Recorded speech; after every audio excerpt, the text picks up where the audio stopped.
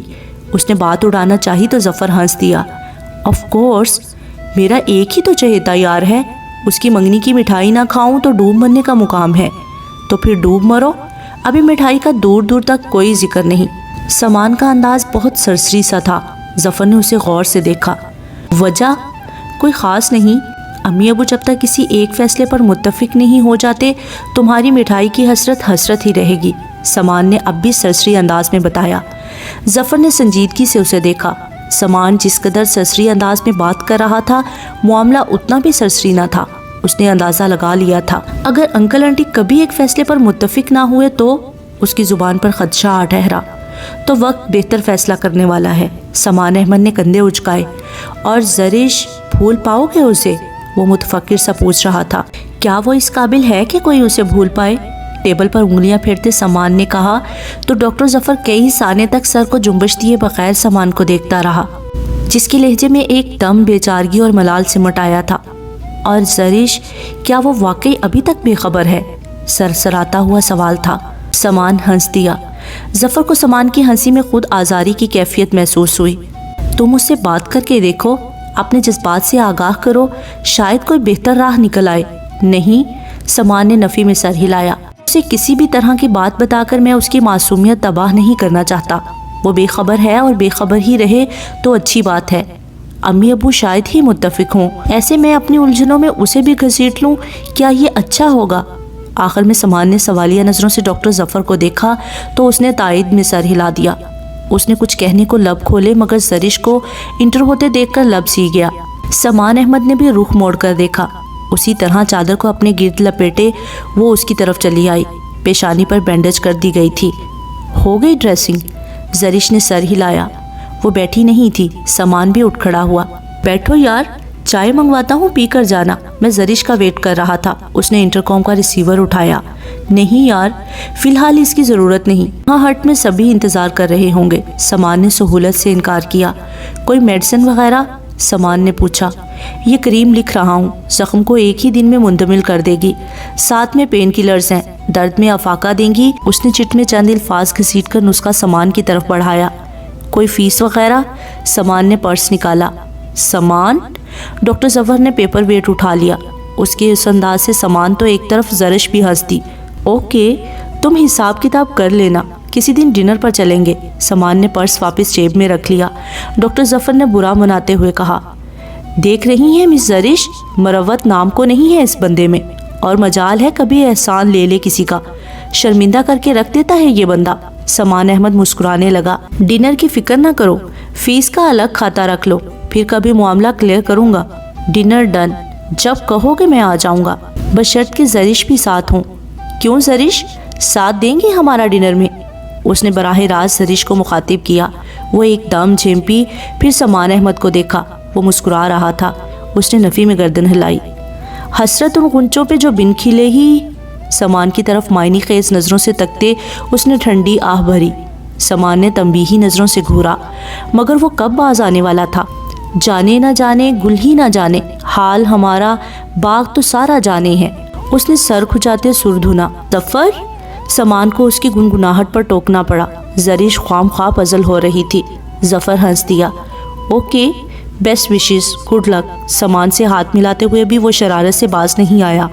وہاں سے نکل کر زریش کو سامان گاڑی میں بیٹھنے کا کہہ کر خود میڈیکل سٹور کی طرف پڑ گیا۔ میڈیسن لے کر وہ لوٹا تو زریش گاڑی سے ٹیک لگائے منتظر تھی۔ چلو بیٹھو۔ زریش کے ہاتھ سے گاڑی کی چابی لے کر فرنٹ سیٹ کا دروازہ زریش کے لیے کھول دیا۔ فرنٹ سیٹ پر بیٹھ کر زریش نے چادر پیشانی سے ہٹا لی۔ پیشانی کی بائیں جانب کنپٹی کے قریب بینڈیج کی گئی تھی۔ اب کیسی طبیعت ہے؟ درد تو نہیں ہو رہا؟ سامان نے گاڑی سٹارٹ کرنے سے پہلے پوچھا۔ زریش نے نفی میں سر ہلایا تو سامان نے مطمئن ہو کر گاڑی سٹارٹ کی۔ آج پھر اس کے اندر ایک تلاطم برپا تھا۔ ایک آگ سی لگی ہوئی تھی، ہر چیز جلتی ہوئی محسوس ہو رہی تھی۔ اس ایک چہرے کو دیکھنے کی طلب اتنی شدید تھی کہ وہ آفس سے اٹھ کر سیدھا اس کے گھر کی طرف چلا آیا، مگر بند گیٹ کے سامنے گاڑی روکے وہ کتنی دیر تک ساکت و جامد اپنی سیٹ پر بیٹھا رہا۔ اندر جا کر کیا کہوں گا کہ کیوں چلا آیا میں، اور وہ نویرا، وہ کیا سوچے گی؟ شارق زمان دیوانگی کی نہ جانے کس حد پر تھا، غور و فکر، سوچ و سمجھ کی حد سے بالا تر۔ نویرا کی طلب دن بہ دن اس کے اندر بڑھتی جا رہی تھی۔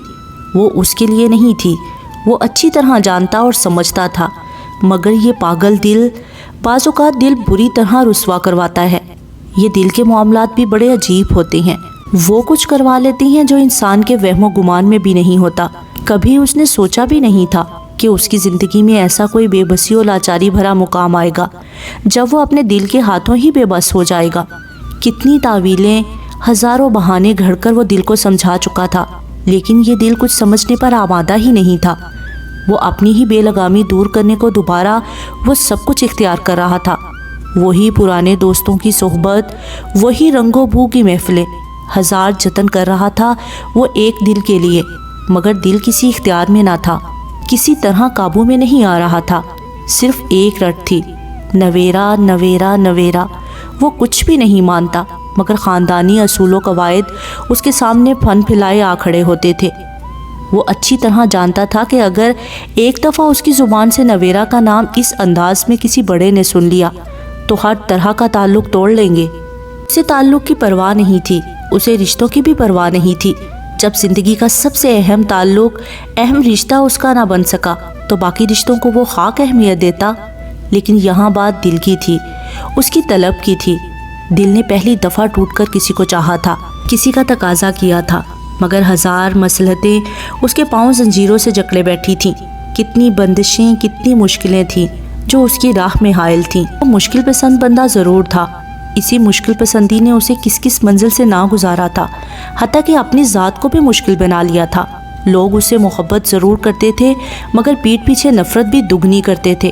وہ جانتا تھا، سب جانتا تھا، مگر اب سمجھنے کا دور گزر چکا تھا، عادتیں پختہ ہو چکی تھی۔